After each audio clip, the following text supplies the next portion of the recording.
Kwamba msongamano katika kliniki za huduma kwa watu wanaoishi na virusi vya HIV katika ukanda wa Nyanza umekuwa ukichangia wagonjwa wengi kukosa dawa za ARV na tarehe za matibabu.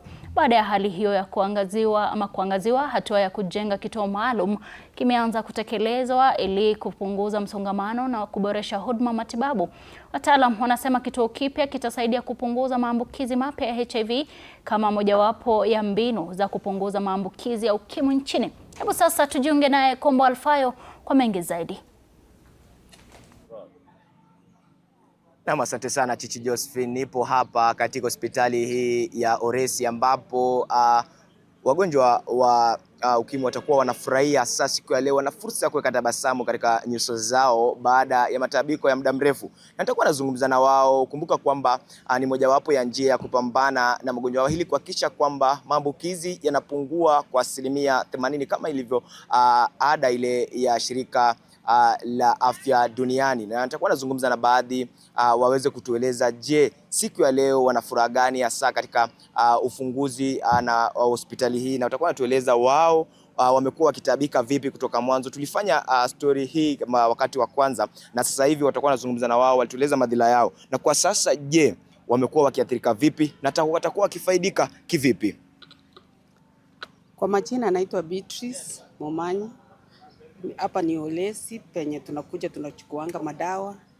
Sasa wakati wa kwanza HF na county walikuja wakasema wanatuchengea, tukaanza msingi. Hatukutarajia kama hii nyumba itaisha haraka hivi, kwa sababu penye tulikuwa tunataabika, space ilikuwa kidogo. Penye madaktari walikuwa wanakaa room moja, watu wawili, madaktari wawili. Sasa hata ukiingia ukitaka kuelezea shida yako unashindwa vile unaelezea. Lakini tukiangalia hii nyumba saa hii iko pana, madaktari wako kila mtu na rumu yake, rumu 4. Ukiingia unaingia na confidence, hauna shida. Tena huko juu kulikuwa hiyo room ilikuwa ya kuonekana, unarudi ukitumwa CS screening, unaenda maternity, unamaliza masaa huko. Ukikuja unatumwa rap kutolewa damu, unamaliza masaa huko. Ukirudi tena unatumwa pharmacy, unaenda tena unamaliza masaa hivyo huko.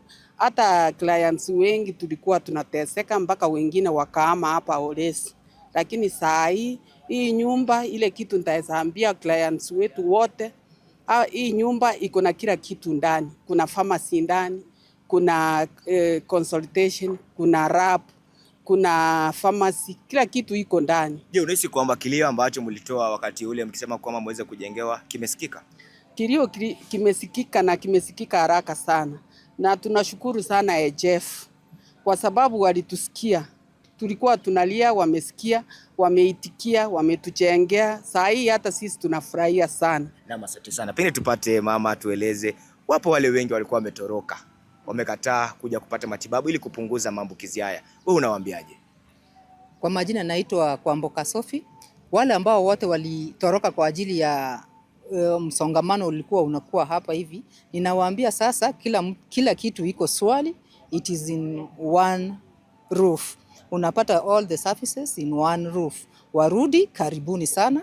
Tunashukuru sana chef kwa yale wamefanya, ni watu wa kusema na kutenda. Je, unahisi kwamba ujio wa eneo hili au hospitali hii itasaidia vipi? Vile eneo hii limeleta chef karibu na community, ninaona ya kwamba watu wengi watakaribia kwa ajili services ambazo zinakuwa offered katika hii chef facility ni services ambao ni za muhimu, na wale ambao wanatuhudumia madaktari wanatupatia hizi services bila discrimination na with confidence, na pia wanatusaidia free of charge. Asante sana. Pia tuweze kupata mhudumu atueleze, songa mbele kidogo, tueleze, je, kilio cha wakazi baada ya kuangazia kilio chao, mmekuja mmewajengea.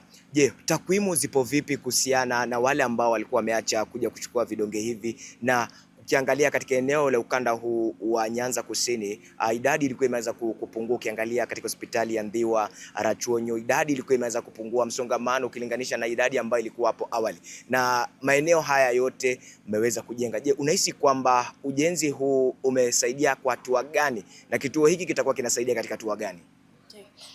Hello, I am Dr. Kalsin Onditi.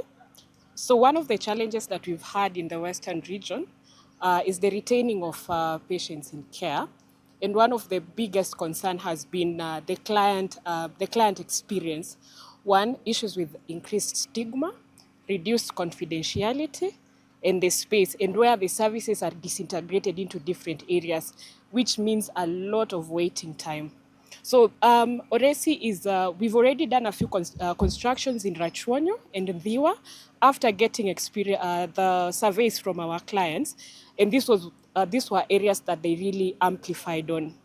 We have already seen a better improvement, better retention in care, and even the clients coming back to care. So basing on our experience in Rachuonyo and in Ndhiwa, if we look at Oresi specifically, in the year of 2025, we already lost 95 clients. 50 of them, we lost them to care, and 45 requested for a transfer out. When we are doing the exit surveys, one of the biggest challenges they noted was the reduced confidentiality. The space was small, the services were disintegrated. Now, looking at the new building, a lot of that has been sorted. We now have services as a one-stop shop. We have them integrated in one place. So we do know that we will be having patients being retained in care. Naam, asante sana Chichi Josephine. Kama ulivyoweza kusikia tu, ndio baadhi ya matumaini ambayo wakazi wamekuwa wakitarajia, na ukiangalia kwa sasa hospitali hii inatarajiwa kwamba itaongeza namna ya kupambana na kupunguza maambukizi. Wanasema kwamba U is to U, undetectable equals to untransmittable. Ndio hayo kwa sasa kutoka kaunti hii ya Kisii. Jina langu ni Komba Alfayo, nikiripotia TV47 kwako studioni Chichi Josephine. Naam, shukran sana Alfayo Kombo, kazi safi pale, na hivyo